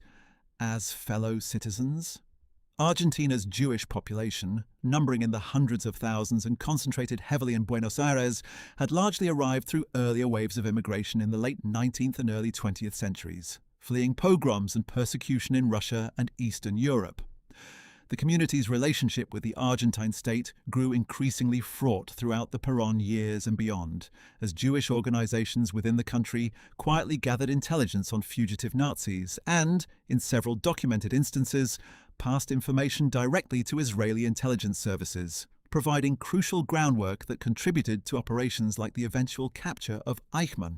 This made Argentina's Jewish community an unlikely but essential partner in the broader international effort to bring these fugitives to justice, operating from within the very country that had, at an official level, welcomed their persecutors with open arms, a tension that defined much of the community's experience throughout the post-war decades and that occasionally erupted into open anti-Semitic backlash, including a documented spike in threats and violence against Argentine Jewish institutions in the immediate aftermath of the Eichmann capture, as some sectors of Argentine society resented what they perceived as a foreign intelligence operation violating national sovereignty on Argentine soil. Let's turn to Aribert Heim, whose case became one of the longest-running and most frustrating manhunts in the entire history of post-war Nazi pursuit, and whose connection to South America, while less direct than Eichmann's or Mengele's, illustrates how the broader fugitive network extended its reach. Heim, known by the chilling nickname Dr. Death, served as a camp physician at Mauthausen concentration camp in Austria, where he conducted lethal experiments on prisoners, including direct injections of toxic substances into healthy inmates simply to observe how quickly they would die, and where survivors testified he had personally killed prisoners by performing unnecessary surgeries without anesthesia. After the war, Heim was briefly held by American forces but was released, his SS background not yet flagged by Allied screening processes, and he returned to civilian life in Germany, even establishing a successful medical practice in Baden-Baden under his own name throughout the 1950s. It wasn't until West German authorities began actively investigating Mauthausen survivors' testimony in 1962 that Heim's wartime conduct caught up with him, and he fled Germany just before police arrived to arrest him, disappearing entirely. For decades, his whereabouts remained one of the great mysteries of Nazi hunter investigations, with rumoured sightings across Spain, Argentina, Uruguay and Chile fueling intermittent searches that never quite closed the case. It wasn't until 2009, 4 years after Heim had actually died, that journalists and investigators finally traced his final years to Cairo, Egypt, where he had lived under the name Tarek Hussein Farid after converting to Islam, supported financially for years by his own son back in Germany, who had concealed his father's whereabouts from authorities for over a decade. Heim's case, while not strictly an Argentine ratline story, demonstrates how the broader infrastructure of Nazi flight extended its reach across multiple continents, with family loyalty proving in some cases just as durable a shield as any government's official protection. Returning to Argentina specifically, let's examine the case of Dinko Šakić, another Croatian Ustaše commander whose crimes paralleled the brutality overseen by Pavelić. Šakić commanded the Jasenovac concentration camp itself during a portion of the war, personally overseeing the deaths of tens of thousands of Serbs, Jews, Roma, and Croatian political prisoners through systematic execution, starvation, and disease in conditions so horrific that even some German SS observers reportedly expressed discomfort at the camp's methods. After the war, Šakić fled to Argentina, settling into the substantial Croatian expatriate community that Pavelić's own earlier arrival had helped establish, and he lived under his own name for decades, working in the country's plastics manufacturing industry and raising a family with little apparent fear of exposure. It wasn't until 1998, more than half a century after the war's end, that Argentina finally extradited Šakić to Croatia, following sustained pressure from international Jewish organizations and the Simon Wiesenthal Center, which had continued its founders' work of tracking down aging war criminals well into the late 20th century. Šakić's trial in Zagreb in 1999 made history as the first war crimes trial held in independent Croatia following the breakup of Yugoslavia, and he was convicted and sentenced to 20 years in prison, dying in custody in 2008 at the age of 86, one of the very last of the major Ustaše figures to finally face any form of legal accountability for crimes committed more than 6 decades earlier. What finally changed in Argentina itself, internally, to make the country shift from active sanctuary to reluctant cooperator and eventually to a nation actively confronting its own complicity? The transformation didn't happen overnight, and it wasn't driven by a single moral awakening, but rather by a slow accumulation of pressures across multiple decades. International human rights organizations, energized by the broader global human rights movement that gained momentum throughout the 1970s, increasingly trained their attention on Argentina's role as a haven for war criminals, framing it as part of a broader pattern of impunity that also encompassed the country's own military dictatorship's contemporary human rights abuses during the Dirty War. Jewish advocacy organizations, particularly the Simon Wiesenthal Center, founded in Los Angeles in 1977, professionalized the pursuit of aging Nazi fugitives, applying sustained media pressure and diplomatic lobbying that made it increasingly costly in terms of international reputation for Argentine governments to simply ignore extradition requests as their predecessors had for decades. The democratic government that took power in 1983 under President Raúl Alfonsín, fresh from prosecuting the leaders of the military junta itself for human rights abuses during the Dirty War, found itself in an awkward position. How could Argentina credibly prosecute its own recent human rights violators while continuing to shelter an earlier generation of war criminals from a different country's atrocities? This contradiction became increasingly untenable, and successive Argentine governments throughout the late 1980s and 1990s grew steadily more willing to cooperate with international extradition requests, a trend that culminated in President Menem's landmark 1992 decision to open the National Archives, a gesture that, whatever its underlying political calculations, represented a genuine break from nearly 5 decades of official silence and obstruction. Let's also consider the perspective of the survivors and their descendants, the people for whom this entire story isn't abstract history, but lived generational trauma. For Holocaust survivors who had rebuilt their lives, in many cases also in South America, in Israel, in the United States, and across Europe, the knowledge that men like Mengele or Priebke lived comfortably for decades, raising families and running businesses, represented a particular kind of ongoing injury, a sense that justice delayed for 40 or 50 years was, in some meaningful sense, justice denied, regardless of whatever legal consequences eventually materialized. Survivor testimony played a crucial evidentiary role in nearly every successful prosecution discussed in this video, from the witnesses who testified against Eichmann in Jerusalem to the survivors whose accounts finally caught up with Schwamberger in Stuttgart 4 decades after his crimes.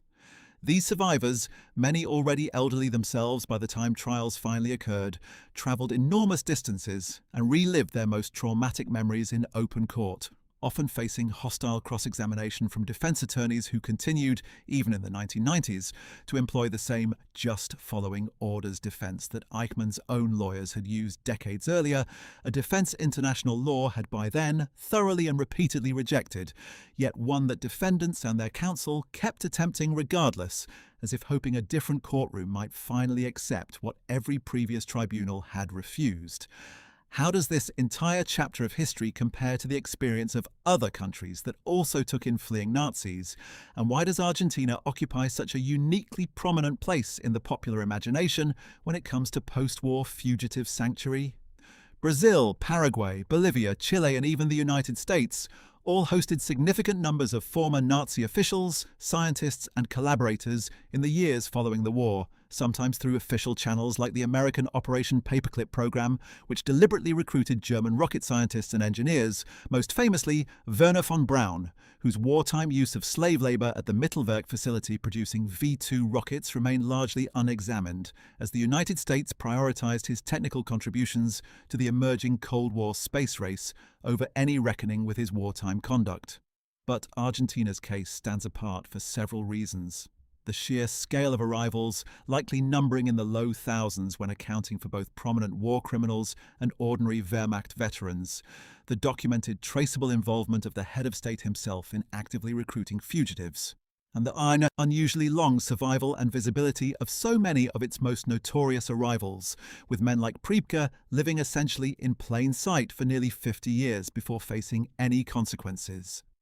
This combination of scale, official sanction, and sheer duration is what cemented Argentina's particular notoriety in the historical record, separate from and in some ways exceeding the more diffuse, less centrally organized patterns of Nazi resettlement that occurred elsewhere. It's also worth examining how the German government itself, both West Germany during the Cold War and reunified Germany afterward, handled its own complicated relationship with pursuing these fugitives. West Germany's early post-war decades were marked by what historians now widely characterize as a troubling reluctance to aggressively prosecute former Nazis, driven partly by practical necessity, since the country desperately needed experienced civil servants, judges, and administrators to rebuild its institutions, and many of the men best qualified for those roles had, inevitably, served in some capacity under the Nazi regime. This created an uncomfortable continuity in which former Nazi party members and even some former SS officials quietly resumed careers within West German government, law enforcement, and judiciary throughout the 1950s, a reality that stood in stark and uncomfortable contrast to the aggressive pursuit of fugitives hiding abroad in places like Argentina. It wasn't until a new generation of German prosecutors, jurists, and citizens, many too young to have any personal complicity in the war, came of age in the late 1950s and 1960s, that West Germany's institutional commitment to pursuing fugitive war criminals genuinely strengthened, exemplified by the establishment of the Central Office of the State Justice Administrations for the Investigation of National Socialist Crimes in Ludwigsburg in 1958. An agency specifically tasked with the painstaking work of identifying, locating, and building prosecutable cases against fugitives scattered across the globe, including, very prominently, those who had found refuge in Argentina and its neighbouring countries. One more figure deserves attention before we move toward the final chapter of this story. Gerhard Mertins, a former Wehrmacht officer who, unlike most of the men discussed so far, didn't simply hide in Argentina, but built an entire post-war career out of his old Nazi connections, becoming an international arms dealer who used relationships forged within the expatriate fugitive community to broker weapons sales across South America and the Middle East throughout the 1960s and 1970s. Mertins represents a different kind of post-war trajectory. one in which the skills, contacts, and ruthlessness cultivated during Nazi service became directly monetized in a new and entirely legal, if morally murky, business, illustrating how thoroughly some of these men managed to convert their wartime networks into peacetime commercial empires, all built on relationships first established through the rat line's original infrastructure of mutual protection and shared secrets. The question of why Argentina specifically, rather than any other available destination, became the preeminent magnet for this particular category of fugitive deserves one final piece of explanation: the country's deep pre-war cultural and economic ties to Germany itself. Argentina had received substantial German immigration throughout the late 19th and early 20th centuries, creating an already well-established German-speaking community with its own schools, newspapers, churches, and social clubs decades before the Nazi era even began. This existing infrastructure, originally built by ordinary economic migrants with no connection whatsoever to Hitler's regime, provided a ready-made support system that fugitive war criminals could simply plug into upon arrival, learning the language more easily, finding employment through existing community networks, and blending seamlessly into a social fabric that asked few uncomfortable questions about a newcomer's precise wartime activities. This cultural infrastructure, combined with Perón's official policy and the rat line's logistical mechanics, created a uniquely hospitable environment that simply didn't exist to the same degree anywhere else in the Western Hemisphere, explaining why Argentina absorbed a volume of fugitives that dwarfed the numbers found in any comparable country. Let's take a closer look too at the role of the United States government, because while Argentina absorbed the largest number of fugitives, American intelligence agencies engaged in their own parallel and at times overlapping pattern of protecting useful Nazi-affiliated individuals, a dynamic that frequently intersected with the Argentine network in ways that complicate any simple narrative of South American complicity standing apart from Western Cold War strategy. The Counterintelligence Corps, the U.S. Army's intelligence branch operating in occupied Germany and Austria immediately after the war, recruited numerous former German intelligence officers and even some SS personnel as informants against Soviet activity, occasionally providing these recruits with the same kind of false documentation and protection from prosecution that fugitives fleeing to Argentina received through entirely different channels. Klaus Barbie's case, discussed earlier, exemplifies this pattern most starkly, but he was far from alone. Documents declassified by the United States National Archives in the 1990s and 2000s, following the passage of the Nazi War Crimes Disclosure Act in 1998, revealed dozens of additional cases in which American intelligence agencies had knowingly employed individuals with documented Nazi pasts, sometimes facilitating their relocation to South America when their usefulness as informants had run its course and their continued presence in Europe became a liability. This overlap between American Cold War intelligence priorities and the broader South American fugitive network suggests that the real reason behind so many successful Nazi escapes wasn't confined to Argentine politics or Vatican sympathy alone,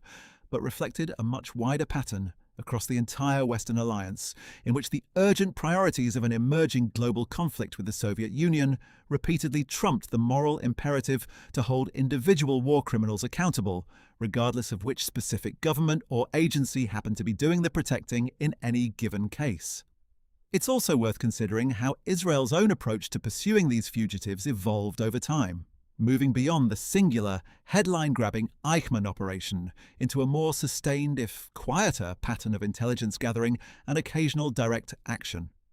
The Mossad maintained active surveillance files on numerous fugitives believed to be living in Argentina and neighboring countries throughout the 1960s and 1970s, though Israel never again conducted an operation as dramatic or diplomatically costly as the Eichmann capture,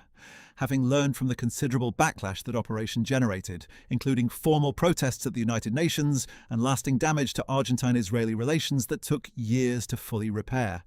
Instead, Israeli intelligence increasingly favored sharing information with German, Austrian, and other national authorities, allowing those countries to pursue formal extradition through legal channels rather than risking another unilateral operation on foreign soil.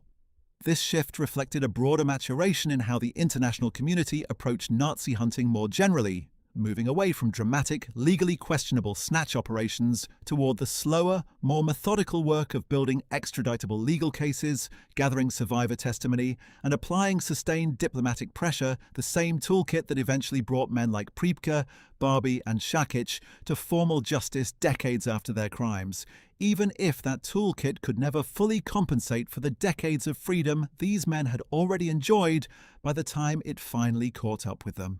Let's close this section by considering the economic dimension one final time, specifically how Argentina's own economic interest aligned with its willingness to absorb fleeing Europeans regardless of their wartime conduct.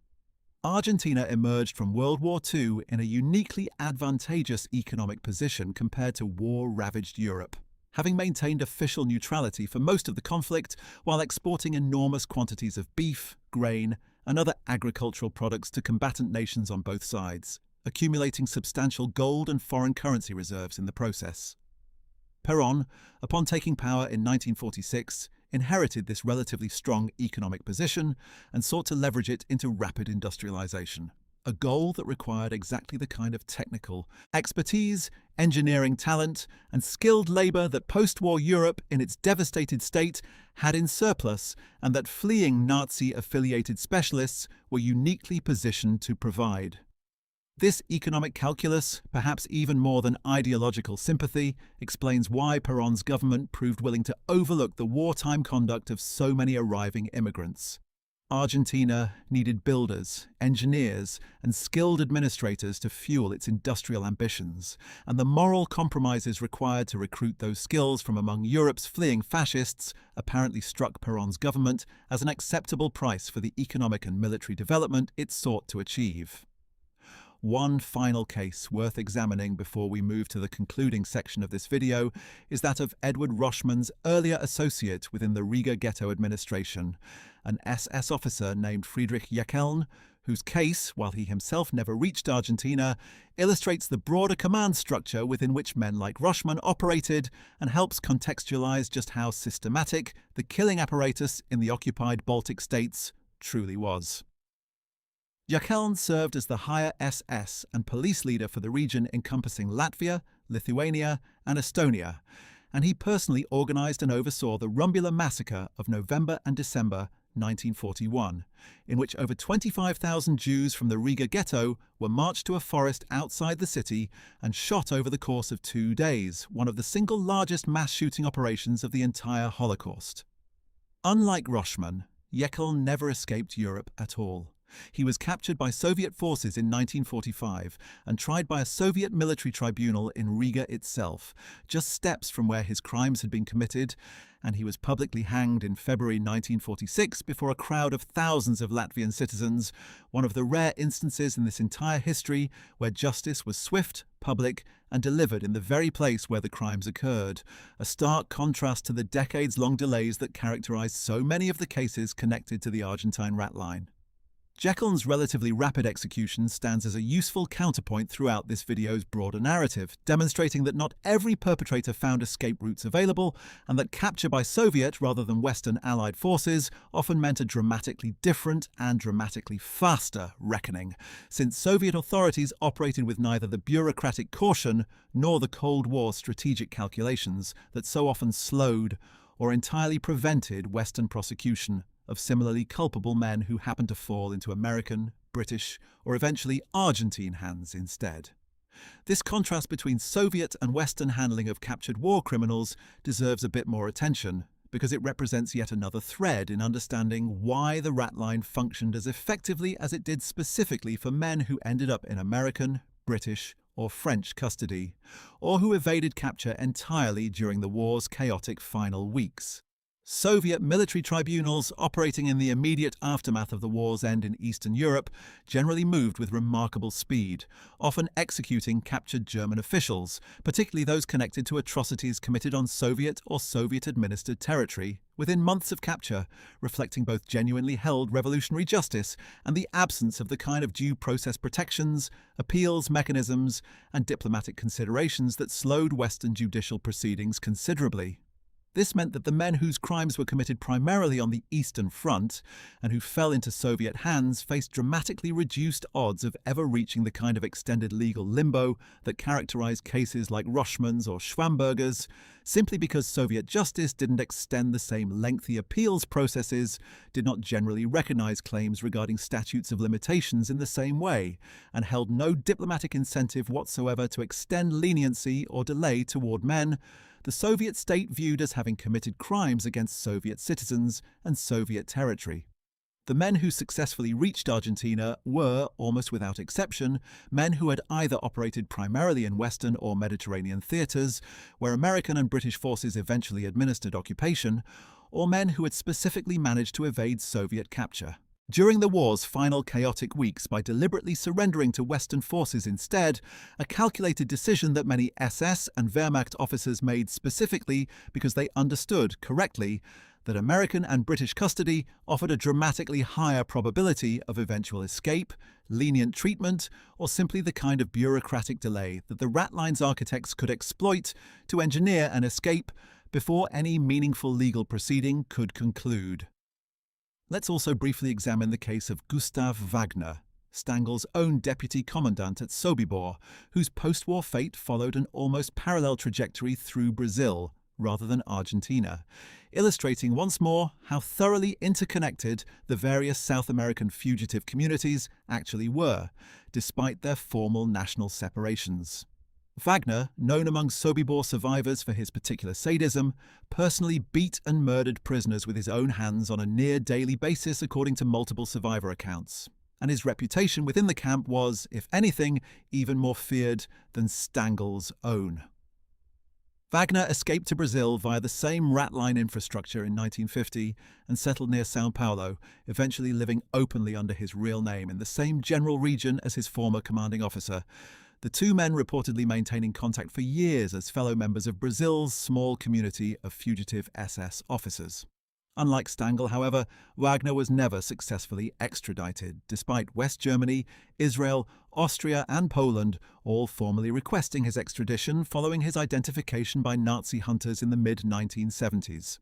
Brazilian courts, in a controversial ruling, determined that the statute of limitations had expired on his alleged crimes under Brazilian law, and Wagner was permitted to remain in the country despite the extradition requests from 4 separate nations. He died in 1980 under circumstances that were officially ruled a suicide, found with a knife wound to his chest, though some historians and journalists have questioned this official account over the years, given Wagner's continued defiance and apparent lack of remorse right up until his death, suggesting to some researchers the possibility, never conclusively proven, that he may have been killed by parties unknown, rather than having taken his own life, a mystery that remains unresolved within the broader historical record of this case.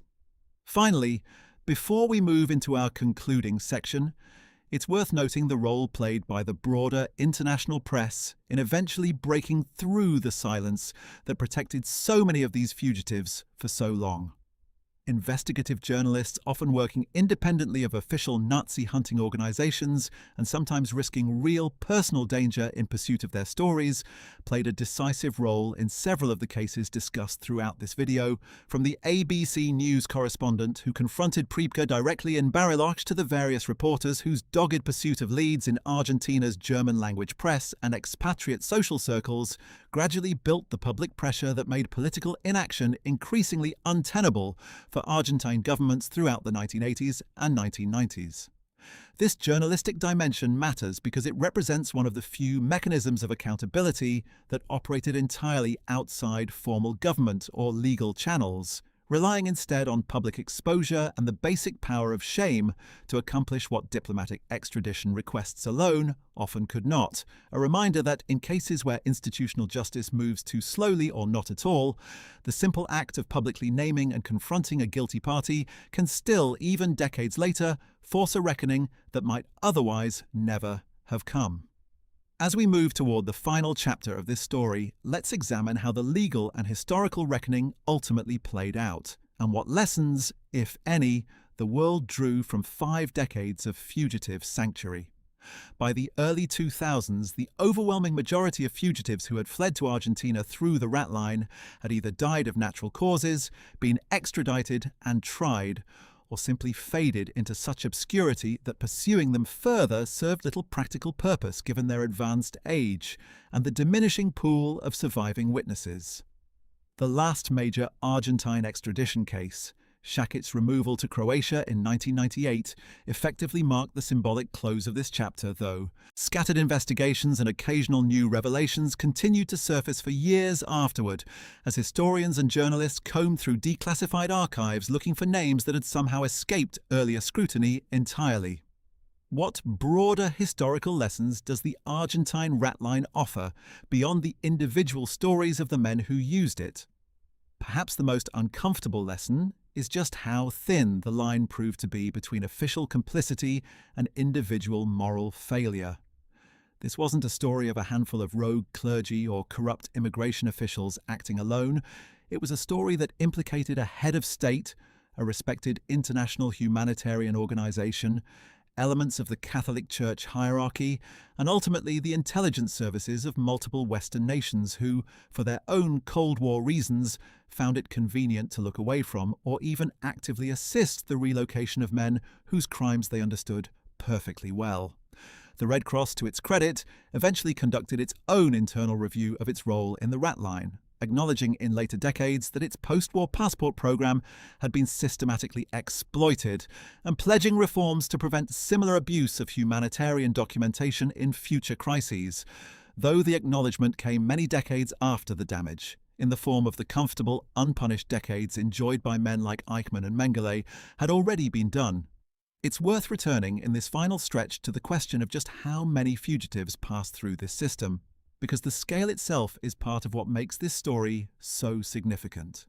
Historians who have studied the declassified Argentine archives estimate that somewhere between 5,000 and 10,000 individuals connected to Nazi Germany, Fascist Croatia, and other Axis-aligned regimes ultimately settled in Argentina in the years following the war, though only a relatively small fraction of that number, likely in the low hundreds, were individuals who had committed war crimes serious enough to warrant prosecution under international law. The remainder were ordinary soldiers, lower-level party functionaries, and civilians whose wartime conduct, while certainly compromised by their association with the Nazi regime, didn't rise to the level that would have triggered formal extradition proceedings even if their identities had been fully known. This distinction matters because it helps explain why Argentina's German expatriate community could function as such effective camouflage. The vast majority of its members genuinely had little to hide, providing exactly the kind of anonymous crowd that made it possible for the genuinely guilty minority to disappear within it. Let's also address directly a question that inevitably arises when discussing this history.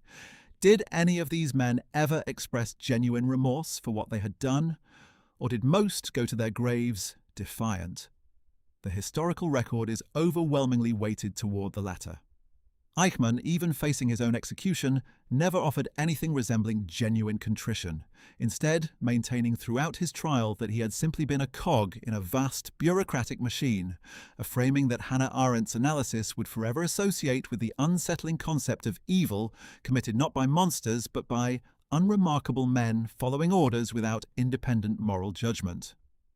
Priebke, in his ABC News confession decades later, came closest among the major figures discussed here to acknowledging his direct participation in atrocity. Yet even he continued to frame his actions as compelled by military necessity rather than expressing anything resembling genuine remorse for the 335 lives lost at the Argentine caves. This pattern of defiance, or, at best, legalistic deflection, rather than authentic contrition, runs through nearly every documented case in this story. A sobering reminder that the passage of decades and the comfort of a peaceful exile rarely produce the kind of moral reckoning that survivors and their descendants might have hoped for. What happened to the children of these men, many of whom grew up in Argentina with only a partial or distorted understanding of their fathers' true histories? Several of the most compelling postscripts to this entire story involve the second generation, sons and daughters who, upon learning the full truth of their father's crimes, often decades after the fact, grappled publicly and painfully with that inheritance. Rolf Mengele, Josef Mengele's son, didn't learn the complete details of his father's crimes until he was an adult. Having grown up believing his father, who he understood was living abroad under unusual circumstances, was merely a businessman avoiding unspecified post-war legal troubles. When Rolf finally tracked his father down in Brazil in 1977, 2 years before Mengele's death, the two had a tense, difficult meeting during which Rolf confronted his father directly about the atrocities at Auschwitz, only to find Mengele defending his actions as scientifically and ideologically justified even at the very end of his life, offering his own son no satisfying resolution or acknowledgement of wrongdoing. Rolf later became a vocal critic of his father's crimes and an advocate for honest historical reckoning with the Holocaust, in a sense spending much of his subsequent life trying to counterbalance the moral void his father had left behind, a pattern echoed to varying degrees by other descendants of major rat-line figures who chose to publicly confront, rather than continue concealing, their family histories. How did the broader field of Holocaust and genocide studies ultimately incorporate the lessons of the Argentine rat line into its understanding of how mass atrocity perpetrators evade accountability? Scholars studying genocide and crimes against humanity in the decades since have repeatedly pointed to the Argentine case as a critical example of how the infrastructure of impunity, sympathetic governments, exploitable humanitarian systems, financial networks willing to launder both money and identities, and geopolitical incentives that prioritize a fugitive's usefulness over their culpability can persist and even flourish in the immediate aftermath of even the most thoroughly documented and universally condemned atrocities in human history. This understanding has directly informed how international bodies approach the prosecution of perpetrators from more recent conflicts, from the former Yugoslavia to Rwanda to Syria, with international courts and tribunals now explicitly designed to close the kinds of legal and jurisdictional loopholes, particularly around statutes of limitations and extradition procedures that allowed so many of the men in this video to evade justice for so long. Let's close by considering the question this video opened with: what was the real reason these men fled to Argentina and found such welcome refuge there? It wasn't a single cause, but a convergence of several distinct, mutually reinforcing factors operating simultaneously. There was Perón's calculated political ambition, seeking loyal, skilled immigrants who would owe their very freedom to him and who carried impeccable anti-communist credentials useful in the emerging Cold War. There was Bishop Hudol's ideologically motivated clerical network, exploiting the trust placed in religious institutions and humanitarian organizations to manufacture false identities for men he genuinely believed had been fighting a righteous war against atheistic communism. There was the cynical, transactional brokerage of men like Friedrich Schwend and Carlos Fuldner, who recognized that fugitive war criminals represented a lucrative market for forged documents and safe passage, and built an entire business around meeting that demand. There was the exploitable weakness of the International Red Cross's humanitarian passport system, never designed to withstand the kind of systematic, organized abuse it ultimately suffered.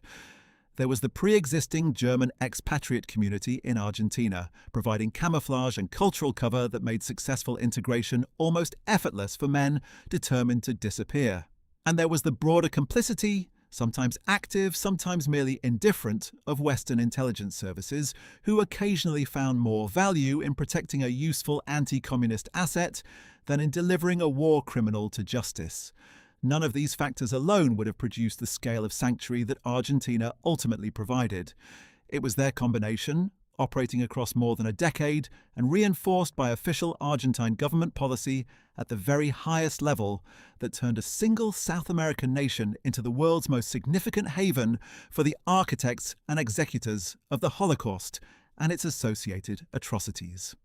The stories of Eichmann, captured and hanged after 15 years of freedom;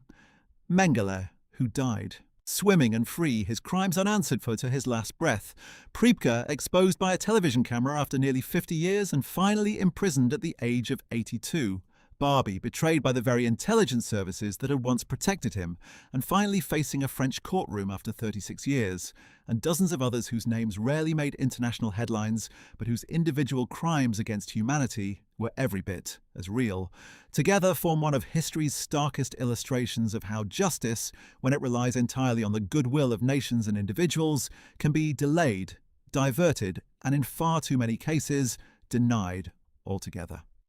Argentina's eventual reckoning with this history, however incomplete or delayed, stands today as both a warning and, in its own halting way, a model for how a nation can begin to confront a shameful chapter of its past, not by erasing the record, but by finally opening the archives, cooperating with international courts, and acknowledging, even decades too late, exactly what it had allowed to happen within its borders. Before we close, it's worth examining a handful of additional cases that round out the full scope of who passed through this network, because the sheer diversity of these men's roles within the Nazi apparatus illustrates just how indiscriminately Argentina's doors swung open. Take the case of Wilhelm Mauer, a comparatively obscure SS functionary who had served within the Reich Security Main Office alongside Eichmann himself, handling logistics for deportation trains running through occupied Hungary during the final frantic phase of the Holocaust in 1944, when hundreds of thousands of Hungarian Jews were sent to Auschwitz in a matter of weeks under Eichmann's direct personal supervision. Mauer fled to Argentina in 1947 using the same Genoa to Buenos Aires route that had become almost routine by that point, and he spent the rest of his life working quietly in the textile industry, never achieving any particular notoriety, never extradited, and dying peacefully in the 1980s. A stark illustration of how many men with genuinely serious culpability for mass murder simply never rose to the level of international attention that brought figures like Eichmann or Mengele under sustained scrutiny. For every famous name explored in this video, historians believe there were dozens of equally guilty men like Mauer who passed through the exact same network, committed comparably serious crimes, and simply outlasted any meaningful effort to bring them to justice by virtue of relative anonymity alone. Consider also the case of Emil Pohl, a senior official at the Reichsbank who helped manage the institution's handling of gold and valuables looted from concentration camp victims, including, according to post-war investigations, gold extracted from the dental work of murdered prisoners, processed through the German central bank's own vaults, and eventually laundered through Swiss banking channels.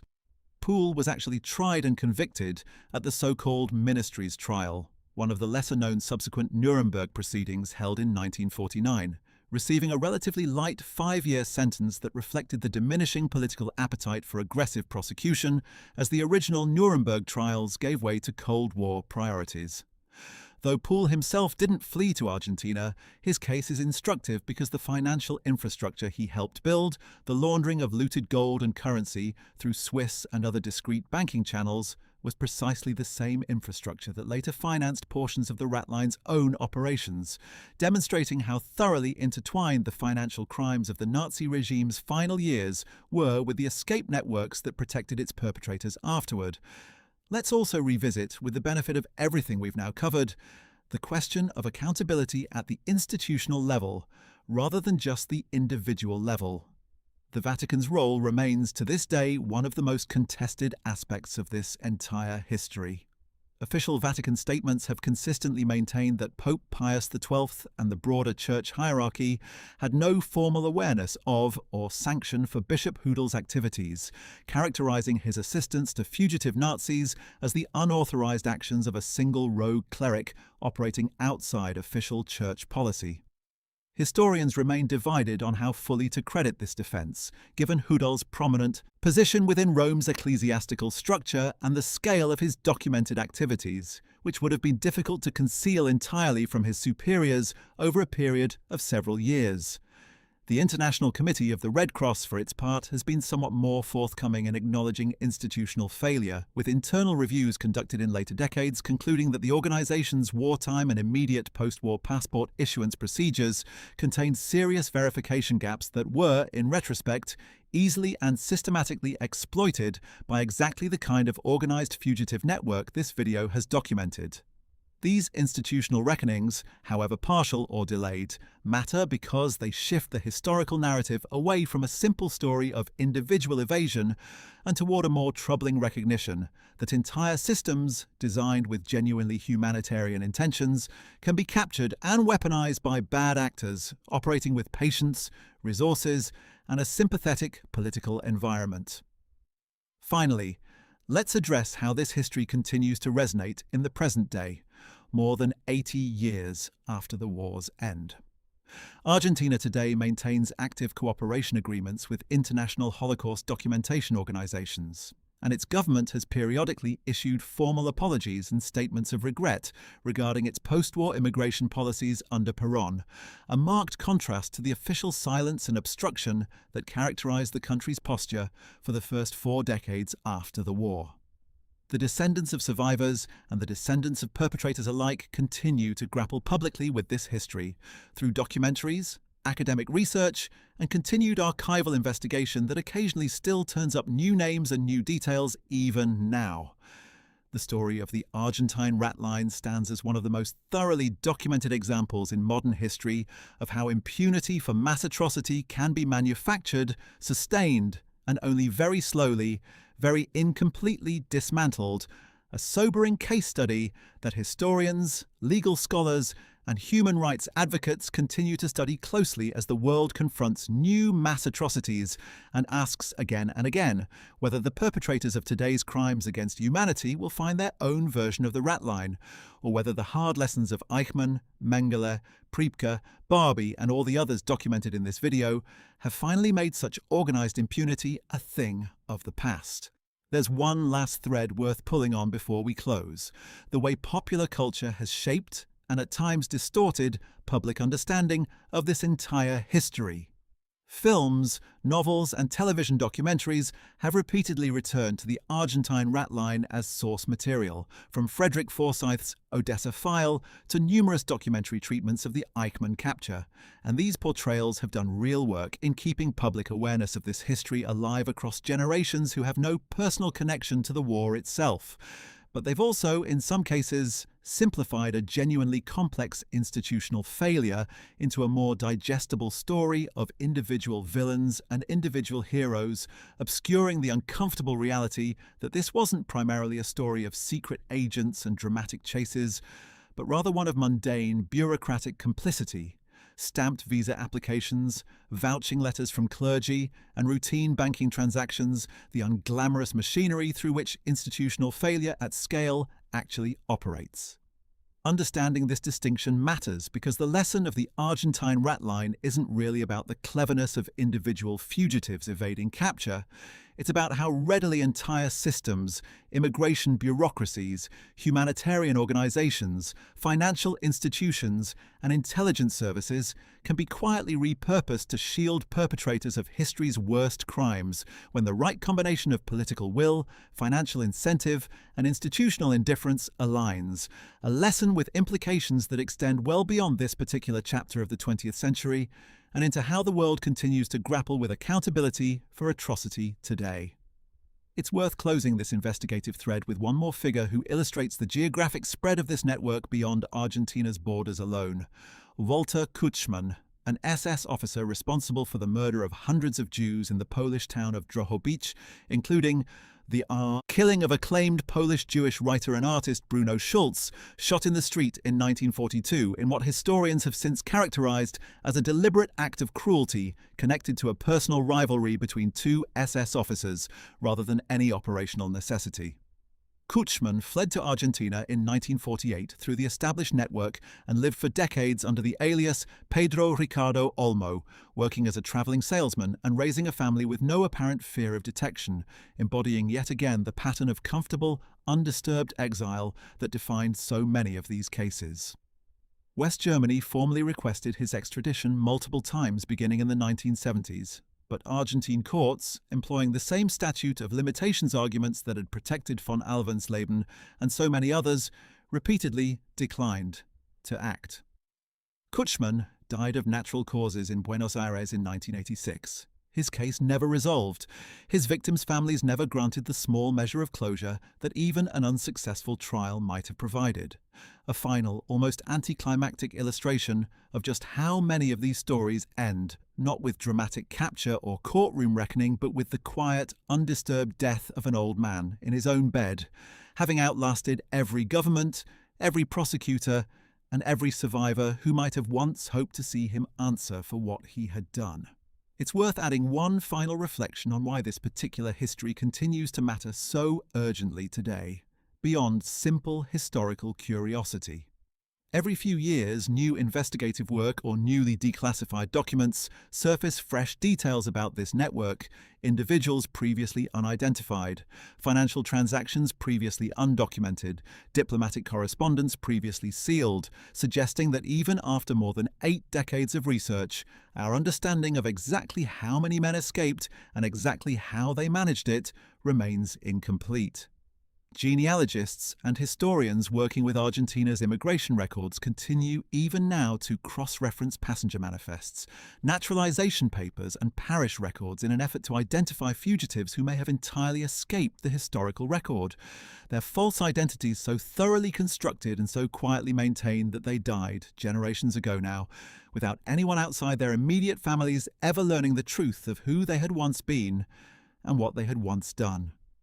This ongoing, unfinished quality of the story is itself perhaps the most important lesson this history offers: that systems of accountability, once broken or deliberately circumvented, are exceptionally difficult to fully repair, and that even the most diligent subsequent efforts at justice can never entirely undo the decades of freedom, comfort, and quiet anonymity that so many of history's worst perpetrators were ultimately able to secure for themselves, simply by reaching the right port, carrying the right documents, and finding, in Argentina, a government and a society willing to ask very few questions about where they had come from and what they had left behind. Well, that's it. Thanks for watching. We hope you found this deep dive into one of history's most disturbing post-war chapters informative. If you enjoyed learning about how these fugitives escaped justice, make sure to check out our video on What Happened to Germany's Top Field Marshals After World War II, for a closer look at how the Wehrmacht's senior commanders faced their own reckoning, or Where Did the Waffen-SS Go After 1945, and to understand how an entire elite military organization scattered and rebuilt itself in the war's aftermath. Don't forget to like this video, subscribe to our channel, and hit the notification bell to stay updated on more World War II content. See you in the next one.